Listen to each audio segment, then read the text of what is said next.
मेरा मार के अंदर प्यारा सा 1v3 बताऊंगा, उससे पहले ये वाला स्प्रे देखो। चलो फिर आगे बढ़ते हैं 1v3 की तरफ। इस बंदे को नॉक करके ग्रेनेड मोली फेंकना स्टार्ट कर देता हूँ, पर कोई मारता नहीं है। मेरे टीममेट से ग्रेनेड लेता हूँ, उस ग्रेनेड को पिन करके फेंकता हूँ। भाई ये ग्रेनेड अच्छा लगे ना तो एक लाइक सब्सक्राइब कर देना यार।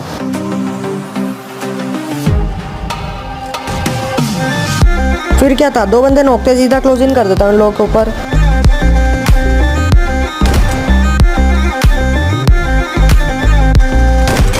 अच्छा लगा तो सर्वाइव कर देना भाई, वीडियो बनाने में बहुत मेहनत लगती है यार।